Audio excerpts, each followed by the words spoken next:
kebaikan-Mu Tuhan, atas penyertaan-Mu di sepanjang hidupku. Meski terkadang berat jalan yang aku lalui, namun Kau selalu ada di setiap langkahku.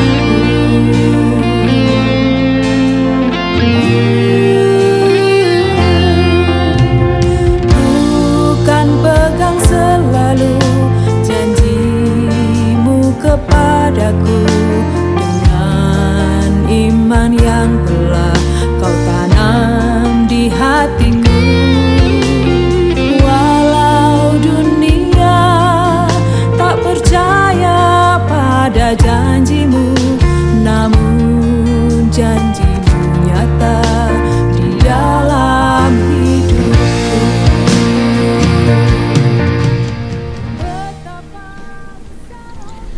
Shalom Alaikum, selamat malam sahabat radio Surya Kebenaran dimanapun sahabat berada. Sahabatku di 107.8 maupun di www.suryakebenaran.com. Selamat malam dan jumpa lagi di malam hari ini dalam program Refleksi Sahabatku di hari Selasa sampai nanti dengan pukul 9 malam waktu Indonesia bagian Barat. Kami menemani ruang dengar sahabat.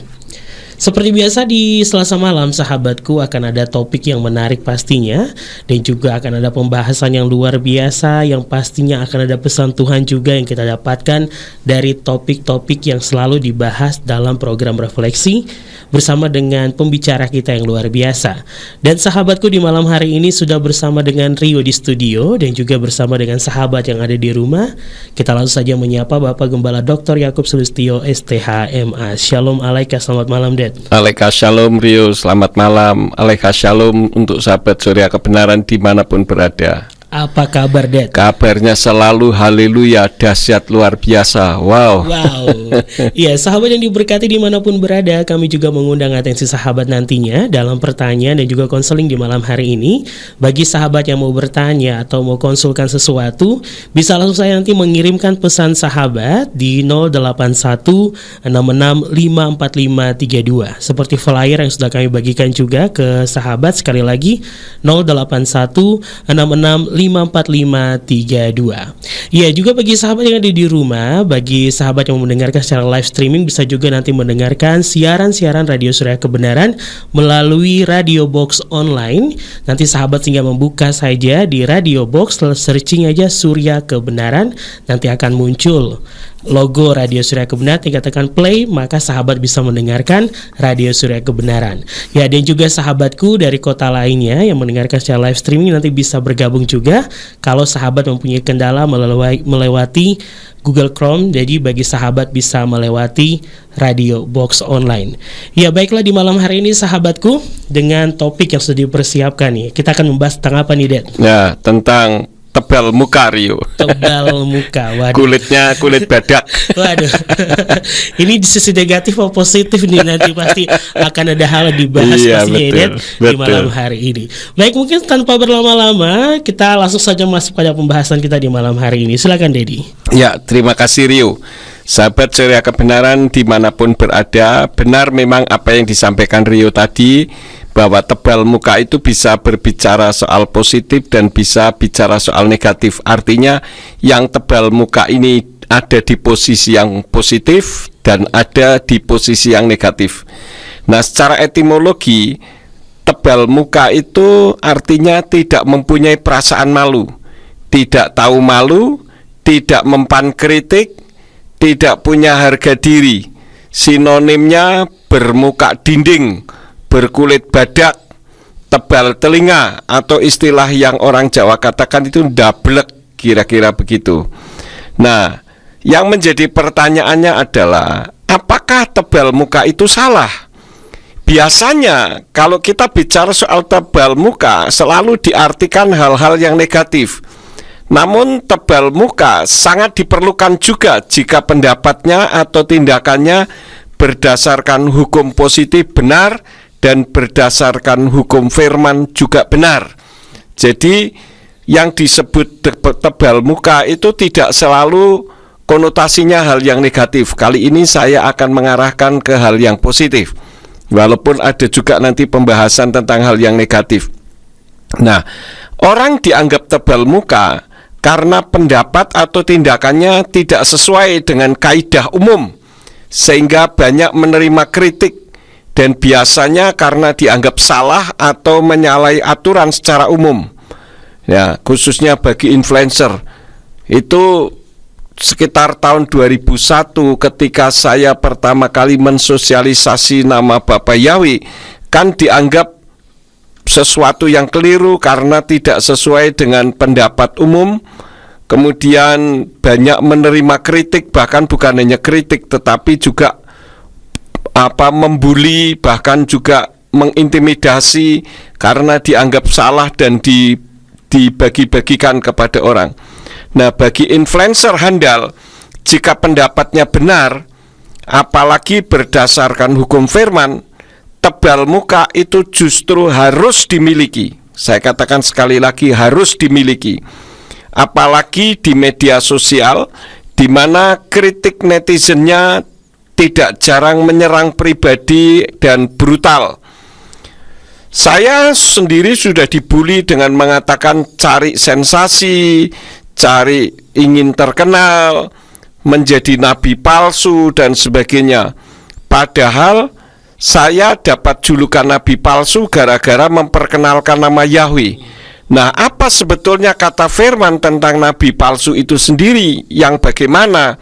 Nah, kita buka di dalam kitab Yeremiyahu atau Yeremia pasal yang ke-23 ayat 26 sampai 27. Di sana dikatakan dari Indonesian Literal Translation, sampai kapan hal ini ada di dalam hati para nabi yang menubuatkan dusta?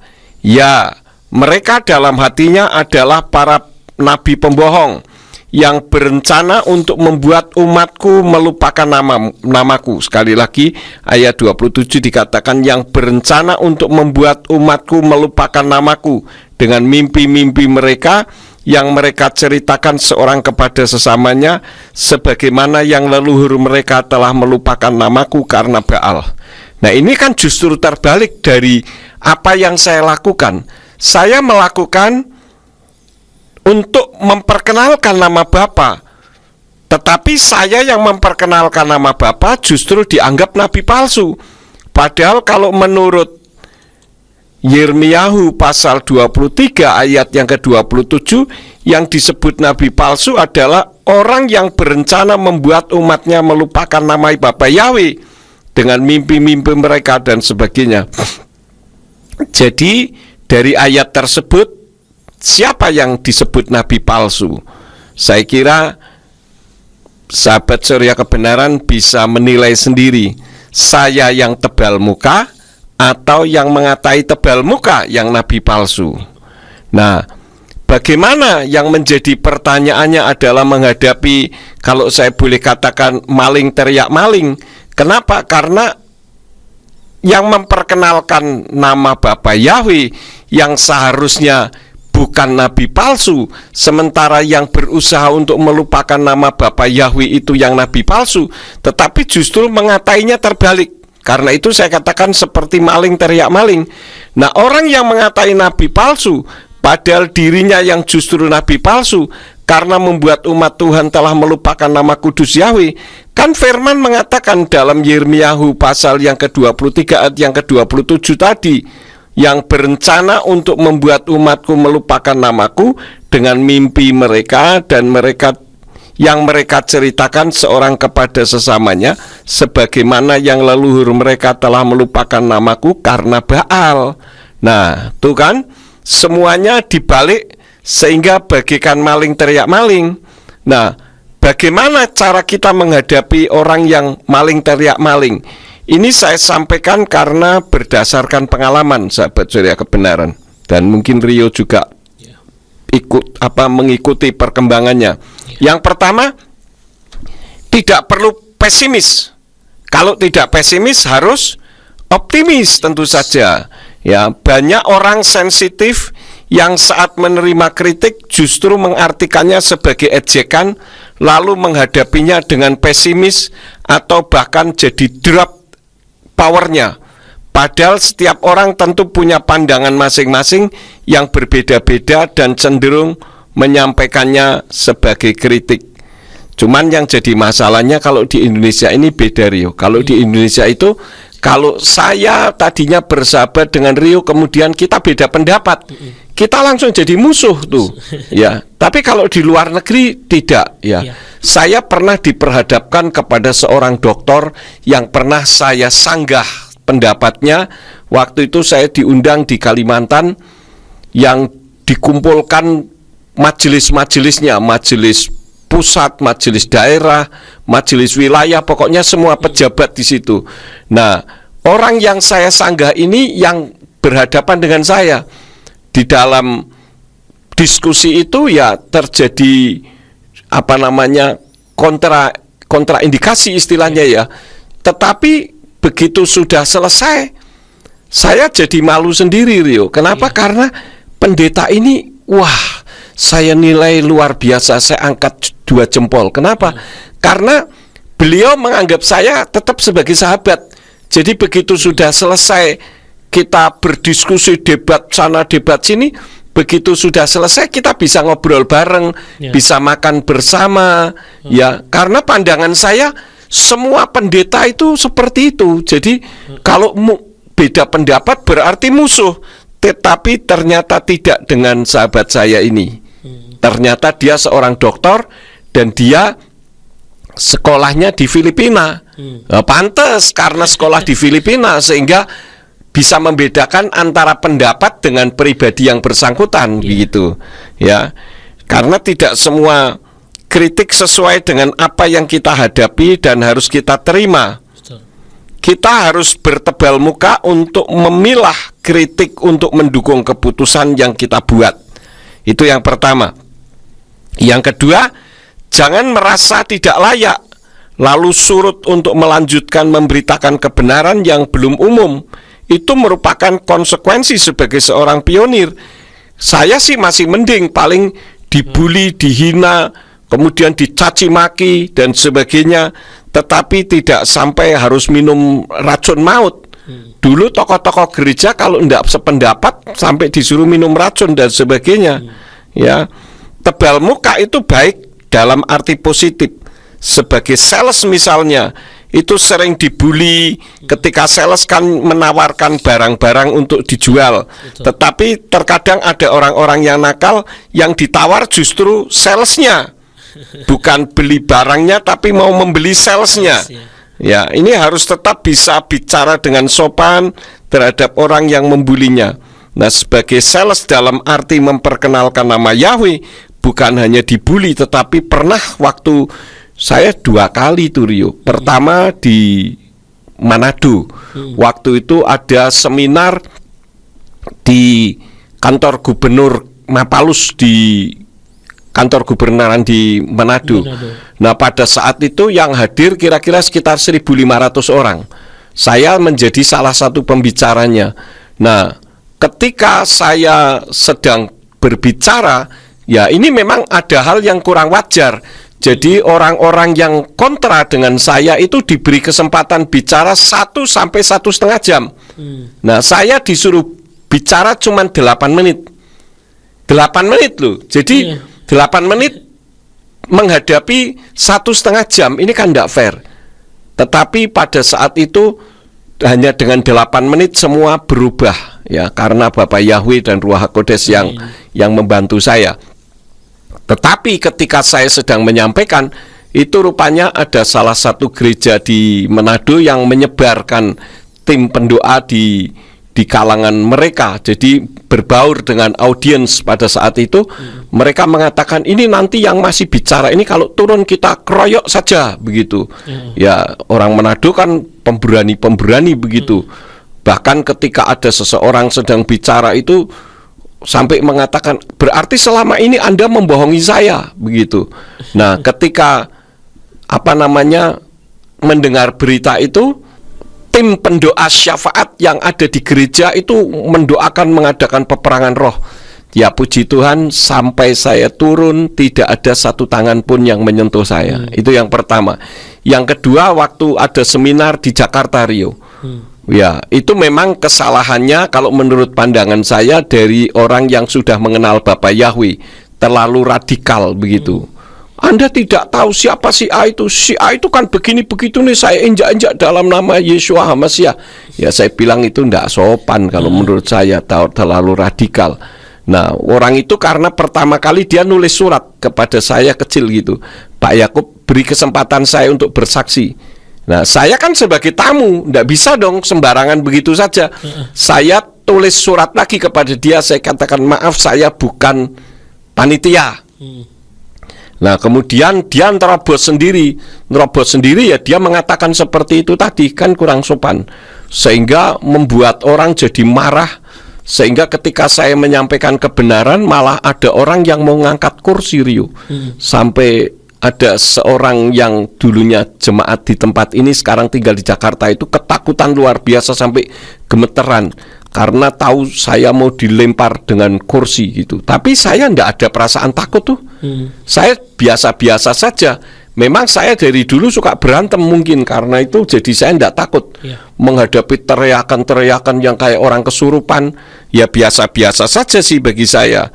Tetapi kan dalam hal ini kita harus siap bertebal muka untuk memilah kritik, untuk mendukung keputusan yang kita buat gitu ya. Dan jangan merasa tidak layak. Nah, kemudian hal selanjutnya, bagaimana caranya agar kita mampu dan menjadi tebal muka. Nah, untuk bagaimana caranya agar mampu dan tetap menjadi tebal muka, nanti saya sampaikan di sesi yang kedua saja, Rio. Demikian sahabat Surya Kebenaran. Terima kasih.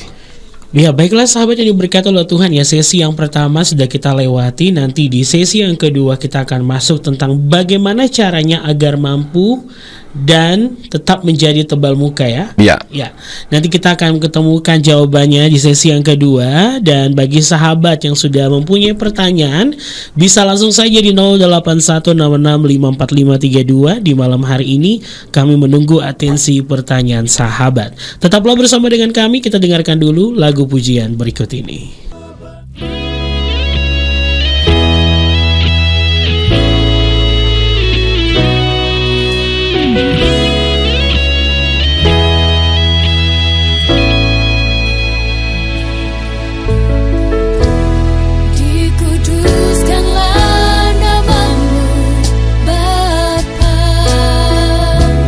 Datanglah kerajaanmu.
Ya, sahabat, itulah tadi ya sebuah lagu pujian dengan judul Dikuduskan Namamu. Dan kita masuk kembali lagi dalam pembahasan di malam hari ini mengenai tebal muka ya sahabatku. Kalau di sesi pertama sudah beberapa hal yang sahabat dengarkan, dan sekarang kita akan masuk pada sesi yang kedua di malam hari ini. Tapi Rio ingatkan dulu sahabat, sekarang silakan sahabat bisa mengirimkan pesan atau atensi pertanyaan ya di 0816654532 di malam hari ini. Bagi sahabat yang mau bertanya atau mau konsulkan sesuatu, silakan di 0816654532. Ya baiklah, kita lanjutkan bagaimana caranya agar mampu dan tetap menjadi tebal muka. Baik, silakan Dedi. Ya, terima kasih Rio. Sahabat Seria Kebenaran dimanapun berada, apa yang saya sampaikan bagaimana caranya agar mampu dan menjadi tebal muka ini tidak lain adalah berdasarkan pengalaman pribadi saya. Baik. Jadi saya tidak ambil teori-teori lah, percuma teori-teori, karena orang yang membuat teori belum tentu juga dia mengalami begitu ya. Masalah tebal muka sih sudah jelas lah. Orang mau tebal muka model kayak apa saja ya bisa, cuman kalau tidak mengalami kan repot. Nah, bagi saya yang pertama adalah jika apa yang dikerjakan atau diucapkan atau ditulis itu jelas-jelas benar dan punya dasar yang kuat, yaitu jika menyangkut firman Tuhan tentu saja bukan karena doktrin gereja atau karena asumsi pribadi, maka cara yang terbaik adalah segala komentar tidak usah ditanggapi. Apalagi jika komentarnya sudah menyerang pribadi dengan mengatakan seperti apa yang saya alami, dikatakan dasar bolot, dasar goblok, cari sensasi, ingin terkenal, dan sejenisnya yang tidak ada kaitannya dengan topik permasalahan yang dibahas. Percuma juga kita tanggapi, karena hanya akan membuang energi sia-sia. Masalahnya dijelaskan pun tidak akan diperhatikan. Berapa kali argumentasinya itu saja, padahal sudah disanggah berulang-ulang, tetapi tetap saja argumentasinya yang salah diulang-ulang terus dan itu saja. Nah, ini juga menunjukkan bahwa mereka tidak mau belajar dari kita, tetapi kita yang dipaksa harus belajar dari mereka. Nah, kenapa saya bisa membuat argumentasi Rio? Karena saya mempelajari argumentasi mereka, sehingga saya bisa menyanggah argumentasinya. Tetapi mereka kan tidak bisa menyanggah argumentasi saya. Kalaupun mereka menyanggah argumentasi, yang disanggah argumentasi yang dimasukkan itu semua berasal dari luar kitab suci. Tidak ada yang dari kitab suci. Semua menurut inskripsi ini, menurut inskripsi itu, menurut Kristen Arab, menurut kitab Yunani lah, ini itulah, tidak bisa dibaca lah. Sekarang saya berpikir ya, kalau dipikir secara akal, orang Yahudi itu kan penemu ulung, Rio. Betul. Seperti penemu pesawat, penemu bolam lampu, penemu alat-alat kedokteran dan sebagainya. Masa mereka yang sampai sedemikian hebatnya membaca rangkaian huruf Yod He Waw He saja tidak bisa? Itu kan sangat tidak masuk akal. Nah, nanti saya akan bahas juga kenapa bisa seperti itu. Ya, itu tadi contohnya YHWH selalu dikatakan tidak bisa berbunyi. Lah, kalau tidak bisa berbunyi kok bisa diterjemahkan? Iya dong, kalau bisa diterjemahkan artinya kan bisa dibunyikan. Dan saya selalu katakan kalau Tuhan Bapa Yahweh menyuruh Musa atau Mose menulis sampai di perjanjian lama saja lebih dari 6.800 kali. Lebih dari 6.800 kali. Artinya itu sangat penting. Masa Tuhan menyuruh Mose menulis sesuatu yang tidak bisa dibunyikan? Ini kan tidak masuk akal. Sedangkan yang semua yang ditulis itu untuk dibaca atau dibunyikan, kan begitu. Nah, padahal kan sebetulnya YHWH tidak bisa berbunyi itu sebetulnya bukan karena tidak bisa dibunyikan atau orang Yahudi sendiri tidak bisa membaca. Ini yang seringkali mereka dengung-dengungkan. Menurut si A, ahli bahasa Ibrani mengatakan YHWH itu tidak bisa dibunyikan dan tidak tahu artinya. Orang Yahudi sendiri tidak tahu artinya. Ini sangat tidak masuk akal tanpa mereka mempelajari. Padahal mereka tidak menyebut itu karena mereka lebih taat kepada Talmud daripada taat kepada firman Elohim. Nah, Talmudnya ada di dalam kitab Berakot Sota 38b, Misnah Tamid pasal 7 ayat yang kedua, Misnah Sota pasal 7 ayat yang ke-6, dan ada banyak lagi yang lain yang intinya itu supaya nama Yahweh tidak dilecehkan orang, tidak dipakai untuk bercandaan, maka nama Yahweh diganti menjadi Hashem. Hashem itu dari kata Ha dan Shem. Ha itu, Shem itu nama. Jadi nama Yahweh diganti menjadi nama itu.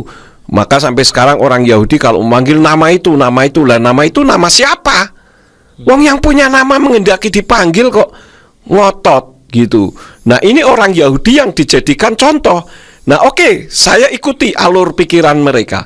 Kalau orang Yahudi dijadikan contoh, kenapa orang Yahudi menolak Yeshua HaMasiah yang selama ini dikenal dengan Yesus Kristus, kok tidak ikut ditolak? Ini kan artinya memilah-milah hanya untuk pokoknya nama Yahweh jangan disebut aja gitu. Padahal itu terjadi ketika mereka pulang dari pembuangan ke Babel. Sebelum itu mereka menyebut nama Yahweh. Dan di dalam perayaan salah satu di antara 7 perayaan itu dikatakan bahwa imam besar itu menyebut nama Yahweh 1 tahun 1 kali. Ya. Jadi kalau menyebut 1 tahun 1 kali, mau 1 tahun 1 kali kayak itu artinya masih bisa disebut begitu. Yang waktu dia masuk ke ruang Maha Kudus, ya itu menyebut. Artinya kan bisa dibunyikan. Dan saya sudah membaca literaturnya di Misnah Tamid pasal 7 ayat 2, Misnah Sota pasal 7 ayat 6, Berakot Sota 38b itu menyatakan bahwa masih dalam bahasa Inggris sih, tapi saya tidak bawa. Di situ dikatakan supaya nama Tuhan tidak dilecehkan, tidak dipakai untuk bercandaan, maka diganti menjadi Hashem. Ya, Hashem itu nama itu, atau Adonai. Adonai itu dari kata Adon Ani, tuanku. Adon itu tuan, Ani itu aku, jadi tuanku. Nah, ini tujuannya sih baik, tetapi kan tidak sesuai dengan isi hati si empunya nama itu sendiri. Ada orang yang mengatakan begini, Rio, manggil nama Tuhan kok cuma namanya saja, nggak pakai sebutan yang lain, itu namanya nggak sopan begitu. Saya bilang ya, kalau budaya di Jawa memang tidak sopan. Misalkan anak saya memanggil saya Yakub, ya nggak sopan gitu. Tetapi kalau bicara soal Tuhan yang bernama Yahweh, Yahweh itu justru menghendaki namanya disebut tanpa menyebut dengan sebutannya pun nggak masalah. Contohnya siapa? Daud. Di dalam kitab Mazmur kalau kita baca sering Daud menyebut Yahweh dengan sebutan namanya saja, tanpa diberi Bapa atau Elohim atau apa begitu. Nah, termasuk orang Kristen di Indonesia juga menyebut Yesus dalam tanda petik, tahu menyebut namanya saja, kok tidak kurang ajar? Oh Yesusku, engkaulah Raja Damai. Lah, kok engkau Yesusku, ya kan itu memanggil namanya saja. Nah, kok tidak kurang ajar? Jadi memang dicari celah-celah sekecil mungkin untuk bisa melepaskan diri dari penyebutan pemanggilan nama Yahweh. Nah, ini kan tidak sesuai. Yang jelas di dalam 1 Tawarikh 16 ayat 8, Mazmur 105 ayat 1 dan sebagainya, di sana Bapa Yahweh menghendaki namanya dipanggil. Hodulah Yahweh kir'u fesumo hodio wa amim alilotai.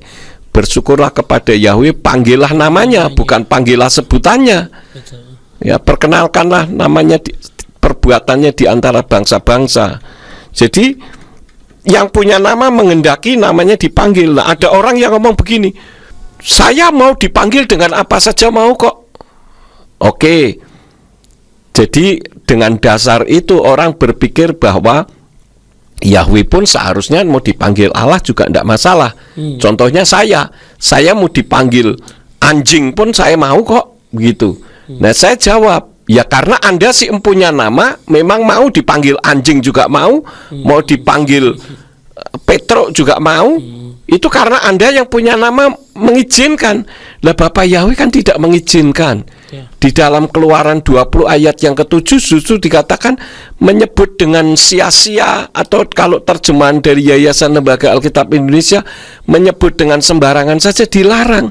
Nah, menyebut dengan sembarangan saja dilarang, kok mengganti dengan seenaknya sendiri. Dan Bapak Yahweh tidak menghendaki namanya diganti-ganti supaya namanya tidak dilupakan orang. Ya, itu yang pertama. Yang kedua, bagaimana caranya supaya kita mampu dan menjadi tebal muka? Yang kedua, selain tidak usah ditanggapi, tidak usah dibaca komentarnya, karena banyak menghilangkan damai sejahtera saja.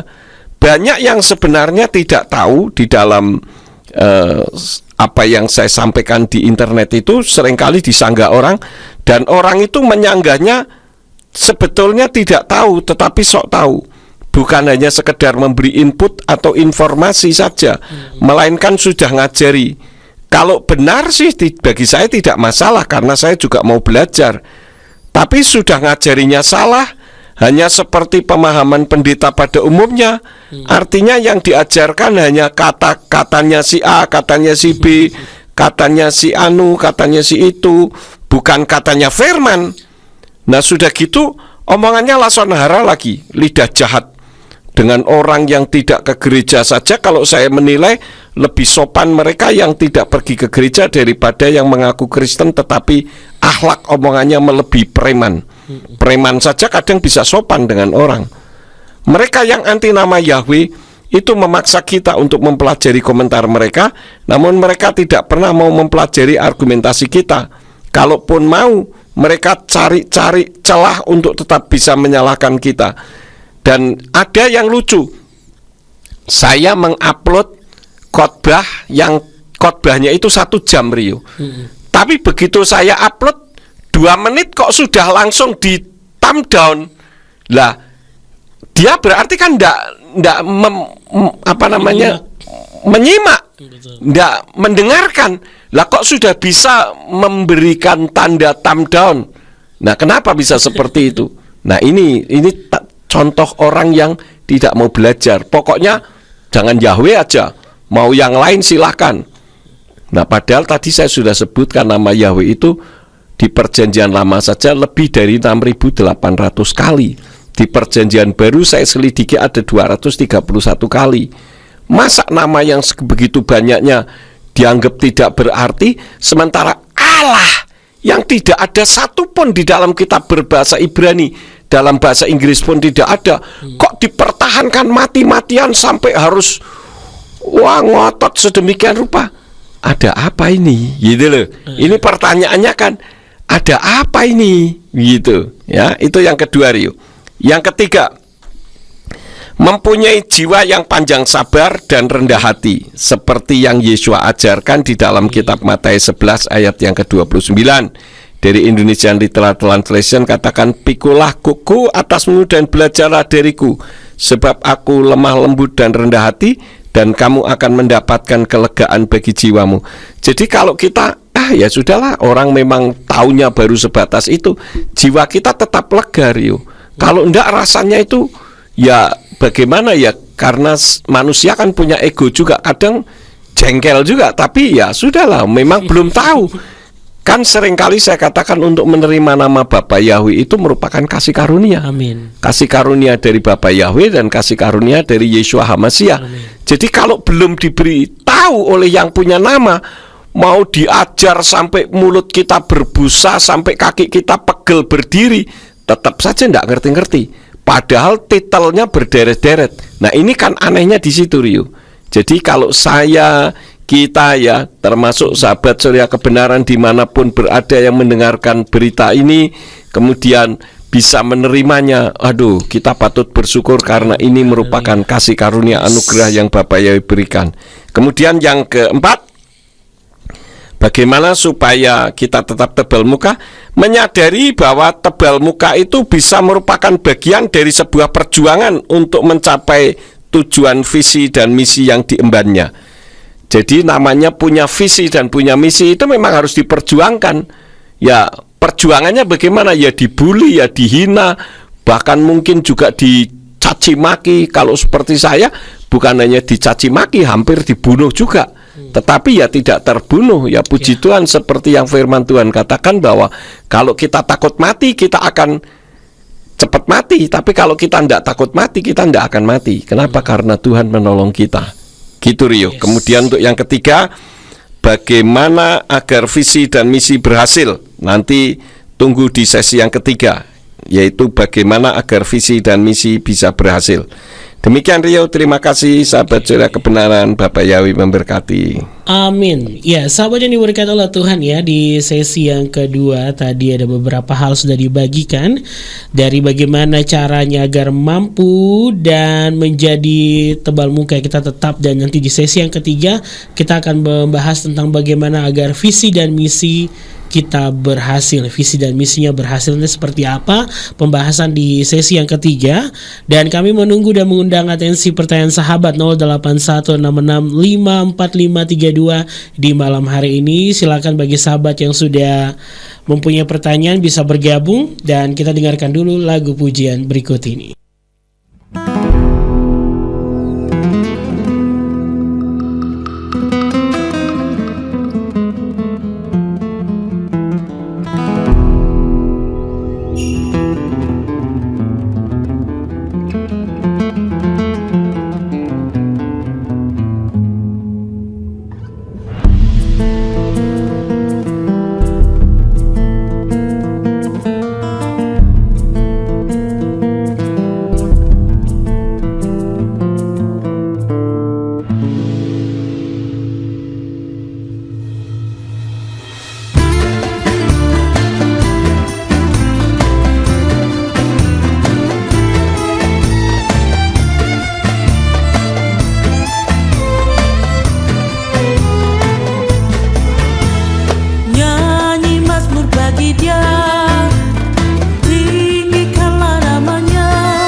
His name, He is King of all kings. Let us praise Elohim Israel.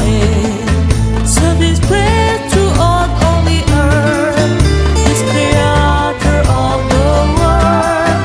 Yahweh Sevoth is His name. Yahweh Sevoth is His name. He is coming to the earth to give His word to us.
Bapa, inilah aku. Lihatlah kerinduan hatiku. Ku mau terus berbakti padamu, berguna bagimu Tuhan. Ku persembahkan seluruh hidupku hanya padamu, ya Bapa Yahweh. Jadikan aku sebagai alatmu, melayanimu selamanya. Bapa, pakailah hidupku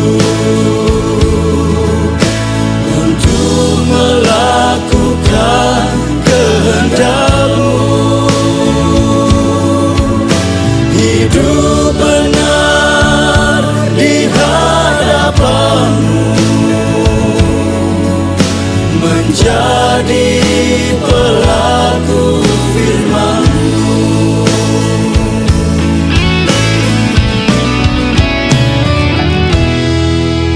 Tahbiskan aku menjadi hamba-Mu,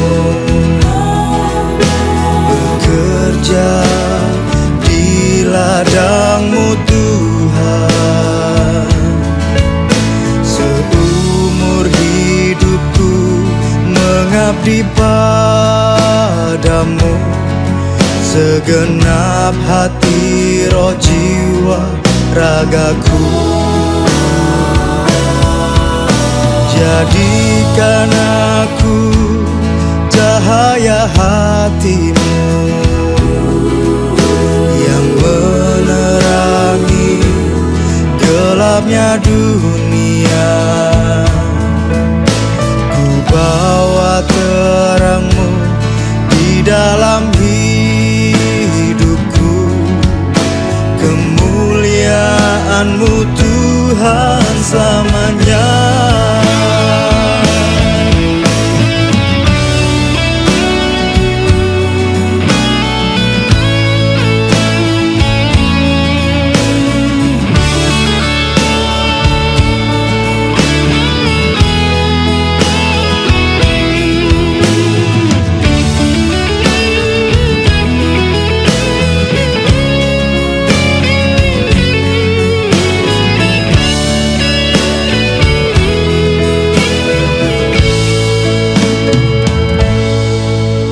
Bapa, pakailah hidupku untuk melakukan kehendak-Mu. Hidup benar di hadapan-Mu, menjadi pelaku firman-Mu. Bapa, pakailah hidupku untuk melakukan kehendak-Mu. Hidup benar di hadapan-Mu, menjadi pelaku firman-Mu.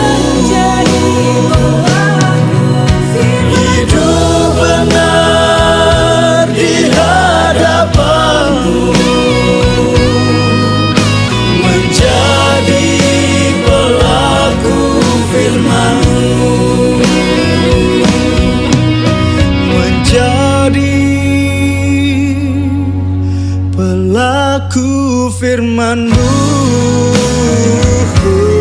menjadi pelaku firman-Mu.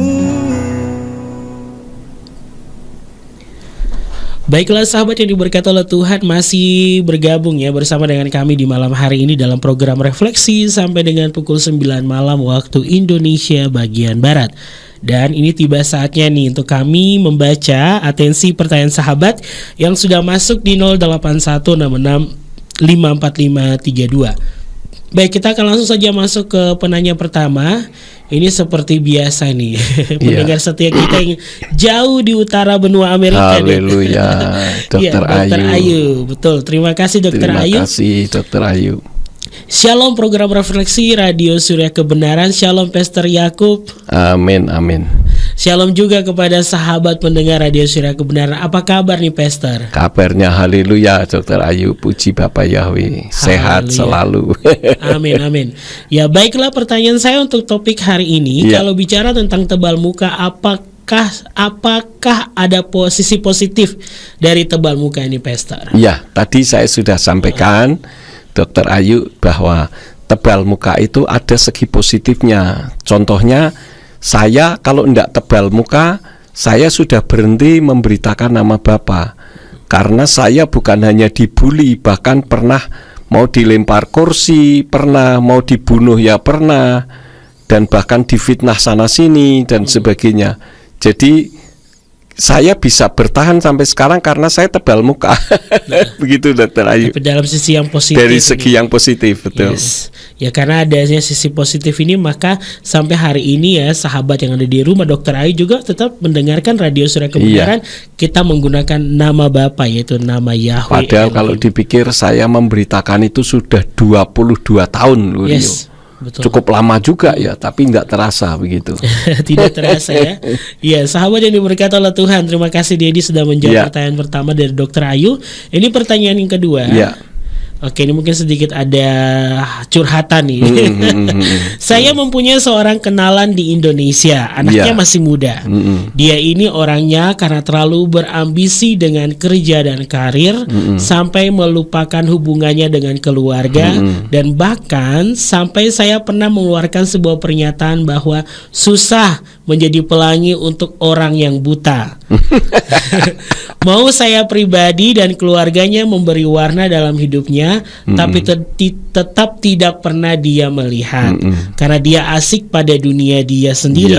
Menurut Pastor, adakah cara atau solusi yang tepat untuk menghadapi orang seperti ini? Ya, kalau saya pikir ini termasuk bukan jenis tebal muka Dokter Ayu, tetapi workaholic ya. Workaholic itu memang ya gila kerja begitu. Dan ini baru akan bisa disadarkan ketika dia terbentur di dalam pekerjaannya Dokter Ayu. Biasanya seperti itu. Saya juga punya kenalan orang yang workaholic begitu. Baru dia bisa menoleh kanan kiri, matanya bisa melihat dan bisa seperti yang tadi Dokter Ayu katakan, bisa melihat pelangi begitu ketika dia mengalami permasalahan di dalam pekerjaannya. Kalau dia tidak mengalami permasalahan di dalam pekerjaannya, ya dia seperti kuda yang pakai kacamata, tidak bisa lihat mana-mana, yang dilihat ya itu saja begitu Dokter Ayu. Jadi bagaimana untuk mengubahnya? Doakan supaya dia kena masalah di dalam pekerjaan. Waduh. Kayak masalah yang positif. Ya, masalah yang positif. Tentunya kalau dia kena masalah sehingga dia mulai bisa menoleh begitu. Kalau enggak kan susah begitu. Ya tentu kalau bicara soal masalah tentu problem yang tidak disukai ya. Tetapi itu menolong, seperti hal-hal yang kelihatannya tidak baik itu belum tentu tidak baik bagi orang tersebut. Seperti yang firman Tuhan katakan bahwa pencobaan yang dialami tidak melebihi kekuatan. Seperti saya Dokter Ayu, kalau saya tidak diperlakukan semena-mena dulu, ya tidak ada gereja pemulihan firman, dan tidak ada nama Bapa Yahweh sampai kemana-mana, karena saya masih berada di tempat yang ada gitu.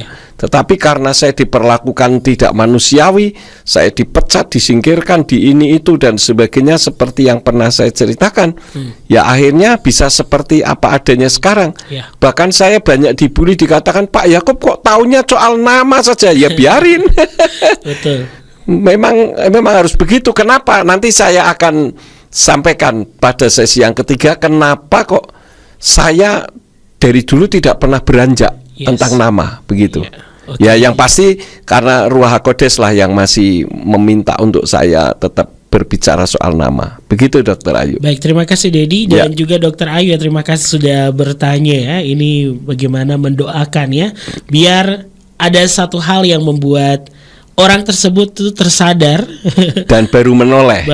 Ya. Iya. Jadi kita bukan berdoa untuk hal yang jahat, tapi adanya sentilan kecil yang buat dia sadar aja. Iya. Gitu ya.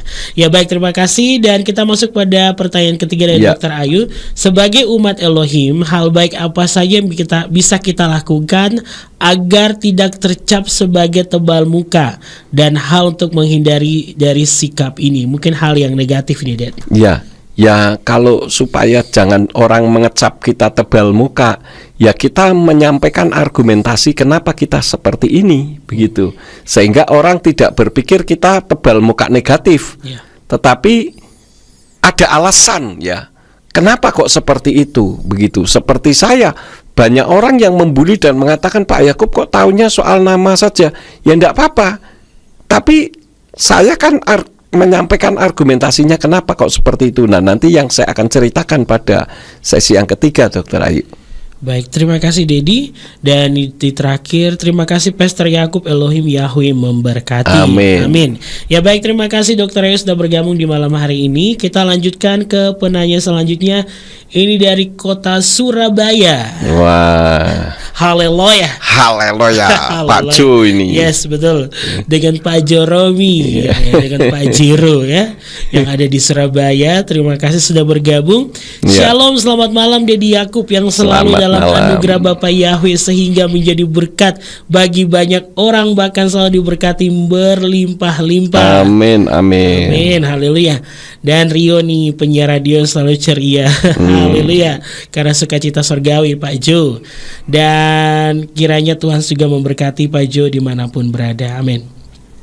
Sekarang ini ada yang memang tebal muka, bahkan seperti saksi Yehova, yaitu mereka yang mengatakan Yod-Heh-Wah-Heh atau YHWH namanya adalah Yah dan menyebut Yahshua. Mereka sangat tidak etis dan tidak tahu tata krama. Pertanyaan tentang tema hari ini, apa penyebabnya mereka mengatakan bahwa namanya Yah bukan Yahweh dan nama Yahshua? Apakah itu benar? Sebab menurut pelajaran bahasa Ibrani, huruf kudus Yod-Heh-Wah-Heh jika ditaruh di depan untuk menjadi kalimat akan berubah menjadi Yehu, Yu. Silakan Dad. Ya, kalau menurut pandangan saya Pak Jo, itu bukan tebal muka, tetapi karena tidak bisa membaca huruf Ibrani. Begitu ya. Saya akan berikan pemahaman tentang Yahshua dan sebagainya. Coba perhatikan dengan baik. Yahshua itu dua kata, yaitu Yah kependekan dari Yahweh dan Shua yang artinya keselamatan. Jadi Yahshua itu artinya adalah Yahweh keselamatan atau Yahweh yang menyelamatkan. Tetapi itu bukan nama, melainkan gelar bagi Yeshua. Jadi Yeshua itu Yahshua, tetapi Yahshua bukan Yeshua, begitu. Ini yang harus diperhatikan. Sekali lagi, Yahshua itu merupakan gelar, kalau Yeshua itu nama. Jadi Yahshua itu bukan Yeshua, tetapi Yeshua itu Yahshua. Karena Yahweh Yahweh yang menyelamatkan. Ya. Dan tidak ada satu ayat pun dalam kitab suci berbahasa Aramaik yaitu Pesita dan berbahasa Ibrani yaitu Brit Kadasa khususnya karena di dalam perjanjian baru rangkaian huruf yang bisa dibaca Yahshua yang mengacu kepada nama Sang Juru Selamat. Semua rangkaiannya terdiri dari huruf Yod, Sin, Waw, Ayin. Dan Yod, Sin, Waw, Ayin itu jika dibaca berbunyi Yeshua bukan Yahshua. Kalau Yahshua itu rangkaian huruf Ibraninya Yod, He, Sin, Waw, Ayin. Dan rangkaian huruf Yod, He, Sin, Waw, Ayin itu tidak ada. Jadi kalau tidak ada ya jangan diada-adakan atau mengada-ada. Nah, saya melihat orang yang mengatakan bahwa namanya Yahshua, mereka terkadang menulis huruf Ibraninya, tetapi menulis huruf Ibraninya kalau dibaca bukan Yahshua tapi Yahusa. Nah, ini saja menunjukkan kalau mereka tidak bisa membaca rangkaian huruf Ibrani. Jadi alasannya seperti itu. Nah, anggapan nama sang juru selamat bernama Yahshua itu pertama kali muncul di Eropa oleh sekte Renaissance pada abad yang ke-17. Ini sejarah ya. Karena dianggap nama juru selamat harus ada Yahnya. Maka Yokanan jadi Yah kanan, Yoses jadi Yahses, nanti ada Yah kiri, Yah atas. Yes. Dan itu cara setan sebetulnya untuk memalingkan umat Tuhan dari keselamatan oleh Yeshua dengan menyimpang ke hanya 2 kata saja. Kalau 2 kata kan bukan juru selamat, itu hanya kata. 2 kata yang dijadikan satu. Itulah liciknya setan. Perhatikan, tidak ada satu nama manusia pun dalam bahasa Ibrani yang diawali dengan Yah. Semua adanya di belakang karena hanya Yahweh lah yang memakainya. Contoh Yesaya, Yeremia, Obadiah dan sebagainya. Selain tidak ada nama manusia berawalan Yah, jika Yeshua itu bernama Yahshua, sejak bayi sudah dirajam batu oleh orang-orang Yahudi karena dianggap menghujat Yahweh, yang sudah mereka ganti menjadi Hashem atau nama itu, dan Adonai atau Tuanku. Misalkan Yeshua masih pergi dipanggil sama ibunya, misalkan Miriam atau sama Yoses, dikatakan Yahshua datang ke sini misalkan. Wah, ini menghujat nih. Ya sudah dirajam batu pada saat itu. Dan dalam kitab suci nama Yeshua itu ditulis di dalam kitab Matius 1 ayat yang ke-21 yang berbunyi Wehi yoledet ben wekarata etsmo Yeshua kihu Yosia et amo mekato tehem, yang sering dipakai alasan mereka yang pakai nama Yahshua karena di ayat kitab Yohanan 17 ayat yang ke-6, engkau telah memberikan namamu kepadaku, padahal yang dimaksud adalah segala apa yang Yeshua lakukan dan Yeshua ucapkan itu atas nama Yahweh, bukan namanya harus ada Yahnya. Rangkaian huruf Ibrani Yeshua itu yodnya sendiri sudah mewakili nama Yahweh, sedangkan sin waw ayin atau sua itu artinya keselamatan. Maka di dalam kitab Dutile Hebrew nama Yahweh hanya ditulis yod-yod atau dibacanya Yeyah. Jadi nama Yeshua itu punya arti Yahweh menyelamatkan dari sudut bahasa Ibrani. Huruf yod untuk Yeshua itu berarti gender laki-laki dalam bentuk sedang atau to being. Jadi nama Yeshua dari sudut bahasa berarti dia laki-laki sedang menyelamatkan. Nah, dia siapa? Tidak lain adalah Yahweh yang turun ke bumi dalam wujud seperti manusia. Maka Yeshua tidak bisa dikatakan 100% manusia dan 100% Tuhan, karena Yeshua tidak ada percampuran benih spermatozoid dan ovum. Dan jika 100% manusia, dia bukan juru selamat, karena tidak ada manusia bisa menyelamatkan manusia untuk masuk surga. Jadi Yeshua itu 100% Elohim dalam wujud seperti manusia. Maka dalam kitab Pesita di dalam Lukas 2 ayat yang ke-11 berbunyi atilat lekon kerio mana perukade tuhi Maria Mesia pemadinta de David, yang artinya telah lahir bagimu Tuhan Yahweh sang Mesias di kota Daud. Jadi yang lahir dalam wujudnya seperti manusia, dan itu adalah Tuhan Yahweh, karena disebutnya di sana Maria bukan Maria. Kalau Maria itu artinya sama dengan Elohim. Dan kalaupun dianggap Maria, itu juga membuktikan bahwa Yeshua itu Elohim, bukan 100% manusia. Dan Elohim itu hanya satu, yaitu Yahweh. Amin. Begitu Pak Ju. Amin. Ya baik, terima kasih Dedi. Ini pertanyaan, tapi jawabannya ini nih seperti sebuah materi yang luar biasa nih. Terima kasih Dedi sudah menjawab. Ini kita lanjutkan ke pertanyaan kedua dari Pak Jeromi. Bagaimana caranya agar mereka ini menyadari bahwa mereka telah salah dalam hal ini? Ya, suruh belajar membaca Ibrani Pak Jo. Kalau mereka sudah bisa membaca Ibrani, baru mereka sadar. Seperti teman saya yang ada di Palu, namanya Pak Ronald Semipango. Dulu itu dia mengatakan karena diajar oleh orang yang pakai Yahshua, mereka katakan ini namanya Yahshua. Ya, tetapi setelah dia belajar bahasa Ibrani, dia bisa membaca, loh mana ndak ada Yahshua tuh Pak Yakub. Lah ya siapa yang bilang ada? Nah, itu kan tidak ada tapi mengada-ada. Ya sama dengan yang pakai nama sesembahan lain dong kalau gitu. Tidak ada tapi diada-adain dan harus ada. Begitu Pak Ju. Jadi satu-satunya cara ya diajarilah membaca huruf Ibrani. Yes. Suruh tunjukkan di mana ada yang berbunyi Yahshua. Tidak ada. Jadi kalau tidak ada jangan diada-adakan. Begitu Pak Ju. Terima kasih Dedi Yakub, Bapak Yahweh memberkati. Amin. Haleluya. Amin. Haleluya. Nanti mohon doa di akhir acara ya, Det. Iya, Haleluya. iya. Haleluya. Ya, terima kasih Pak Jeromi sudah bergabung di malam hari ini. Mungkin bagi sahabat yang di malam ini juga mendengarkan mau bertanya, silakan, kami masih membuka ruang untuk sahabat bertanya di 0816654532. Mungkin kita langsung masuk saja pada sesi yang ketiga di malam hari ini ya sahabat yang diberkati oleh Tuhan, di mana bagaimana agar visi dan misi berhasil. Ya. Silakan, Det. Terima kasih Rio. Sahabat Ceria Kebenaran, bagaimana agar visi dan misi berhasil? Saya masih bicara soal visi dan misi yang Tuhan taruh di dalam hati saya. Bagaimana sekarang kita melihat satu realitas bahwa kenyataan ini tidak bisa dipungkiri, nama Yahweh semakin merebak kemana-mana dan saya tidak pernah beranjak dari situ. Nah, bagaimana agar visi dan misi berhasil? Tetap pada fokus visi dan misi dan jangan mengubah topik sehingga visi dan misi terrealisasi. Contohnya siapa? Contohnya adalah Presiden Amerika yang ke-40, yaitu Presiden Ronald Reagan yang hidup dari tahun 1911 sampai 2004, yang mulai menjabat tanggal 20 Januari tahun 1981 sampai 20 Januari tahun 1989 dari Partai Republik. Saya lihat di museumnya di Amerika.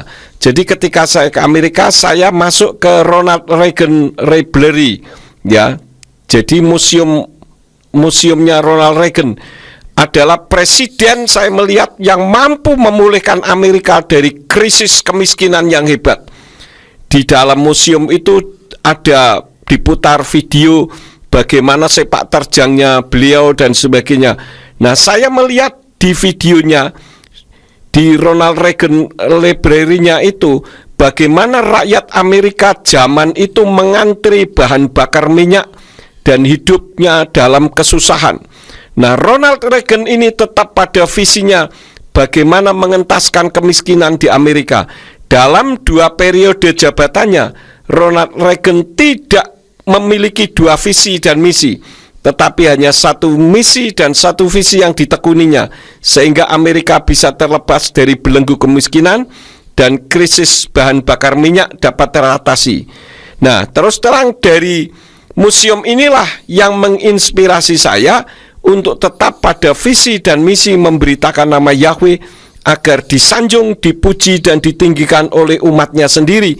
Masa orang Kristen menolak sesembahannya para nabi dengan berbagai macam cara dan dengan berbagai 1001 macam alasan yang penting agar nama Yahweh jangan disebut. Karena itu tadi saya katakan sudah 22 tahun saya terus mensosialisasikan nama Yahweh. Hasilnya ada kan? Sehingga sekarang makin banyak dan terus bertambah banyak. Nah, ini juga menjadi contoh di dalam kehidupan sahabat Surya Kebenaran dimanapun berada. Jika sahabat Surya Kebenaran punya visi dan visinya itu mungkin belum biasa, mungkin hasil inovasi atau penemuan baru, jika benar dan tidak menyalahi hukum serta yakin, jangan beranjak dari visi itu. Contohnya Dokter Terawan yang menemukan pengobatan terapi cuci otak dan vaksin Nusantara. Meskipun ditentang banyak orang, tidak peduli dengan tentangan dan tantangan. Hasilnya dunia kedokteran terkagum-kagum, yang menentang hanya bisa gigit jari karena tidak punya potensi. Dokter Terawan dapat penghargaan dari Jerman, sebuah penghargaan yang bergengsi, sementara penentangnya masih berkutat pada ilmunya yang out of date. Karena itu zaman sekarang, kalau saya boleh katakan, sahabat Surya Kebenaran, kita harus melakukan inovasi, tetapi inovasi yang benar. Jangan inovasi untuk sensasi. Kalau inovasi untuk sensasi, ya asal bunyi nanti. Ya, walaupun nanti disanggah orang, pokoknya bisa sensasi sehingga bisa terkenal. No, kita tidak memikirkan untuk bisa terkenal. Saya juga tidak ingin terkenal kok. Tetapi kalau nama saya bisa dikenal seantero jagat karena adanya internet, itu kalau saya nilai, ya saya seperti keledai yang ditunggangi Yesua waktu masuk ke kota Yerusalem. Coba kalau Yesua waktu itu naik kerbau misalkan, ya yang terkenal kerbau. Tetapi karena saya dinaiki Bapak Yahweh untuk memperkenalkan namanya, ya mau tidak mau nama Yahweh disebut, nama saya juga disebut, sampai ada orang yang menyebut Yakub Yahweh. Ya biarin aja. Yang penting saya tidak menyamakan diri saya dengan Yahweh. Kalau itu kan sebutan pelecehan, Yakub Yahweh itu. Ya, tetapi tidak masalah lah. Yeshua HaMashiach juga dari awal pelayanannya hingga disalib tidak keluar dari visi dan misinya, menyelamatkan manusia dari kebinasaan. Karena apa? Jika hoax yang dihembus-hembuskan terus saja bisa dianggap benar, apalagi kebenaran yang hakiki. Cepat atau lambat kebenaran akan muncul ke permukaan. Tahun 2001, nama Yahweh dianggap tabu dan sesatnya sangat luar biasa. Tetapi setelah terus-menerus disosialisasikan, sekarang bisa dilihat sendiri bagaimana perkembangannya. Bahkan saya ingin memberikan informasi, di Kalimantan Barat itu ada pendeta dengan jemaatnya yang bergabung ke GPF. Ya, karena pendeta ini disuruh mengundurkan diri karena menerima nama Bapak Yahweh dan tidak mau lagi menyebut nama sesembahan lain. Pendetanya tidak mau. Dia katakan, saya tidak mau mundur, tapi kalau saya tidak disukai, tolong dipecat saja. Akhirnya dipecat dan dia menggabung ke GPF. Ya, jadi Tuhan memang membutuhkan orang-orang yang seperti ini. Dan tahun 2001 sudah dianggap tabu. Saya kan nyawa sudah menjadi taruhannya. Tetapi sekarang saya sudah merasakan kelegaan. Sudah banyak. Bahkan saya tidak perlu debat sana debat sini untuk mempertahankan kebenaran. Sudah banyak orang yang bisa berdebat. Ya puji Tuhan. Ya. Tetapi kan dalam arti yang positif. Begitu Rio. Itu saja untuk sesi yang ketiga. Terima kasih, Bapak Yahweh memberkati. Amin, haleluya. Baik, jadi kita kembali dengan pertanyaan di malam hari ini. Ya. Ini kembali dari Surabaya bersama dengan Gurnadi di Surabaya. Oh iya, selamat malam Gunardi. Shalom Mas Rio dan Om Yakub. Ya. Amin. Kiranya dalam lindungan Bapak Yahweh selalu. Amin, amin. Om, saya mau tanya, dulu pernah ada orang kalau berdoa itu seperti ini. Kiranya Tuhan mencukupkan segala kebutuhanku supaya jangan sampai aku menghujat Engkau. Dulu saya pernah tanya ke Om dan Om jawab kalau doa seperti itu tidak salah. Dan saya pernah ketemu seseorang, dia bilang ke saya, gak apa-apa menghujat Tuhan, asal alasannya kuat. Loh, kok menghujat Tuhan tidak apa-apa? Maaf, saya ulang lagi ya. Kiranya Tuhan mencukupkan segala kebutuhanku supaya jangan sampai aku menghujat Engkau. Nah, ini kan, ini ada orang berdoa seperti itu ya, Det.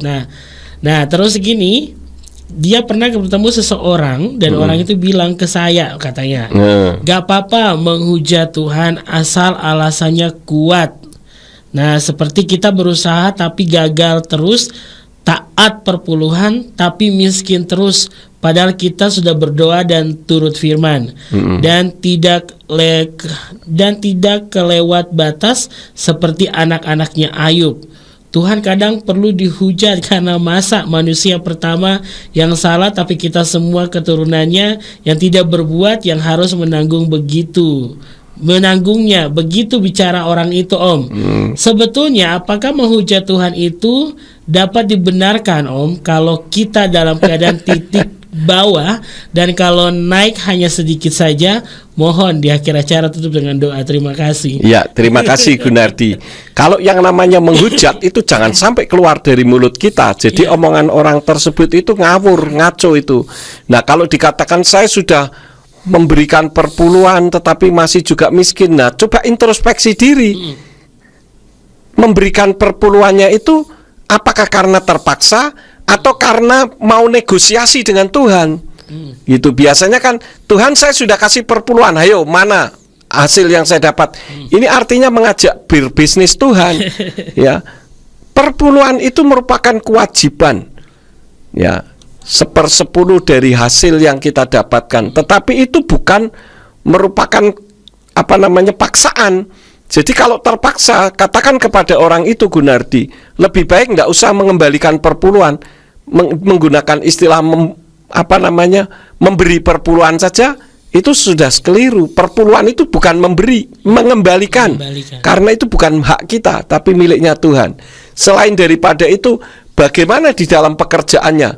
Apakah hanya begitu-begitu saja, tidak ada inovatif di dalam melakukan aktivitas pekerjaan? Yang penting asal berangkat pulang 1 bulan dapat gaji misalkan, ya itu tidak akan berkembang. Orang itu harus punya inovasi. Kalau seperti itu terus mau sampai puluhan tahun juga begitu saja. Harus ada update-nya supaya berkembang itu bagaimana? Ya punya channel lain atau mengembangkan usahanya itu supaya bisa berkembang. Kalau hanya pasif, ya jangan salahkan Tuhan, Gunardi, kan begitu ya. Jadi Gunardi bisa ngomong sama orang itu, ya apa yang kamu sampaikan ini tidak benar. Ya, ini kan orang itu bilang, padahal kita sudah berdoa dan turut firman. Iya. Dan Tuhan kadang perlu dihujat, karena masa manusia yang pertama yang buat salah, tapi kita semua keturunannya yang tidak berbuat harus menanggung. Enggak. Jangan disangka kita menanggung dari kesalahannya Adam dan Hawa. Kesalahan dari Adam dan Hawa yang kita tanggung itu adalah kita tidak kekal. Ya, harus ada kematian. Itu yang pertama. Yang kedua, kita harus berusaha. Ya. Karena kan sudah terkutuk tanahnya. Jadi kita harus mengusahakan. Nah, kalau tidak mengusahakan, ya jangan ngajari Gunardi salah. Maksudnya gitu, Gunardi ya. Jadi itu orang perlu kamu ajarin lah. Diajarin dengan benar. Atau bisa nanti ya di-share nanti link untuk video malam ini ya. Iya. Oke, nanti link YouTube-nya bisa nanti Gunardi share ke orang tersebut ya, kalau nanti Dedi sudah upload di YouTube ya. Iya, Ingatkan juga bagi sahabat di rumah, nanti siaran di malam hari ini bisa sahabat menyimak kembali atau menonton kembali di channel YouTube Yakub Sulistyo. Begitu ya, Det? Iya, bagaimana menghujat Tuhan kok diizinkan? Wah, ini ngaco. Oke. Ya baik, terima kasih Gunardi. Ya, terima kasih Gunardi. Bapak Yahweh memberkati. Amin, amin. Dan sahabatku dimanapun berada, kita dengarkan dulu satu lagu pujian sebelum kita masuk pada closing statement di malam hari ini. Biarlah setiap kita hidup dalam kebenaran Torah Yahweh. Amin.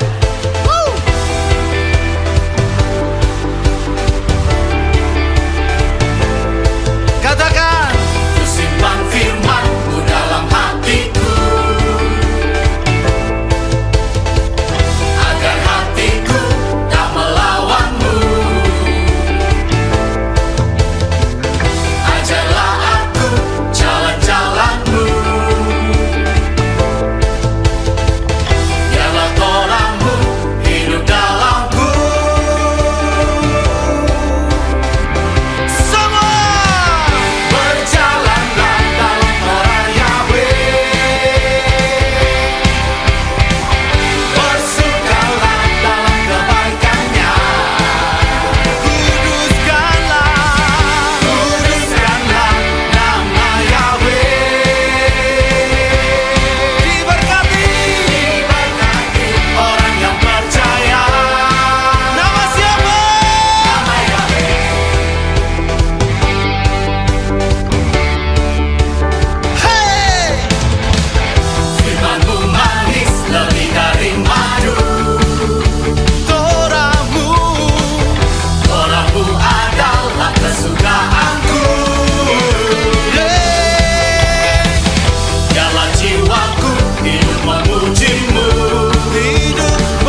Sahabatku di 107.8 maupun di www.suryakebenaran.com ya. Obrolan kita di malam hari ini sangat luar biasa, dan juga terima kasih buat para penanya yang tadi sudah bergabung bersama dengan kami di malam hari ini di 0816654532. Dan sahabatku, di sesi 1, 2, dan 3 sudah kita lewati bersama dengan Bapak Gembala Dr. Yakub Sulistyo STHMA dalam pembahasan di malam hari ini, yaitu tentang tebal muka ya.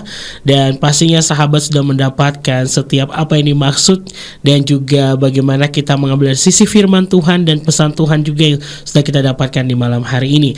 Dan Rio ingatkan sahabatku, siaran di malam hari ini nanti bisa sahabat menonton kembali atau menyimaknya kembali di channel YouTube Yakub Sulistyo. Baik, jadi kita langsung masuk saya pada closing statement karena waktu kita juga yang sudah mendekati habis di malam hari ini. Silakan, Dad. Terima kasih, Rio. Sahabat Surya Kebenaran, closing statement saya 3. Yang pertama, tebal muka itu boleh dan harus jika yang dilakukan, ini syaratnya ya. Jadi tebal muka itu boleh dan harus, syaratnya jika yang dilakukan atau diucapkan atau yang ditulis itu benar. Saya katakan jangan mundur dan jangan pesimis saat diperlakukan tidak adil. Tetap optimis dan semangat. Itu yang pertama. Yang kedua, khusus bagi anak-anak muda nih, dalam memburu cinta, boleh tebal muka sebagai wujud perjuangan. Tetapi jika sudah tetap tidak direspon, saran saya jangan jadi budak cinta. Mungkin Tuhan punya rencana lain, atau sedang atau sudah mempersiapkan yang lebih baik dan yang lebih cocok. Jadi ini anak-anak muda harus hati-hati ya. Jadi kalau jadi budak cinta tapi keterlaluan, ini keliru besar ya. Tapi boleh juga tebal muka untuk sebagai wujud perjuangan. Tetapi kalau tetap juga sudah dibatasi, tetap saja tidak ada perubahan, berarti Tuhan punya cara yang lain. Jadi jangan memaksakan kehendak. Itu yang kedua. Yang ketiga, menghadapi orang yang tebal muka tetapi salah, ya jangan terus direspon. Karena semakin direspon, orang yang bersangkutan akan semakin senang dianya. Gitu. Ini sebagai orang yang merespon itu merasa, nah berarti respon saya membuat yang saya responi ini jadi kelabaan dan sebagainya. Makanya saya diperlakukan yang tidak baik karena dia tujuannya itu tidak mencari kebenaran, ya saya skip saja. Gitu Rio. Demikian sahabat Surya Kebenaran. Baik, closing statement Dedi. saya. Ya, terima kasih Dedi. Dan juga sahabat yang ada di rumah, maka demikianlah sudah ini obrolan kita di malam hari ini dengan topik yang luar biasa, itu tebal muka, bersama dengan Bapak Gembala Dr. Yakub Sulistyo STHMA.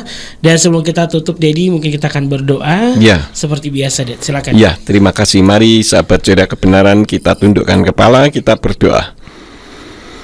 Bapa Surgawi, pada malam hari ini kami mengucap syukur karena kami telah mendengarkan firman-Mu melalui refleksi Radio Surya Kebenaran tentang tebal muka.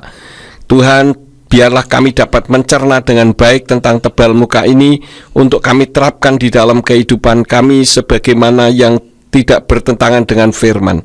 Kami berdoa untuk para respon yang telah meresponi apa yang disampaikan pada malam hari ini, baik Dr. Ayu yang ada di Kanada, Pak Joromi yang ada di Surabaya, dan Saudara Gurnadi, serta sahabat Surya Kebenaran yang ikut memonitor ataupun mendengarkan, walaupun mereka tidak memberikan respon.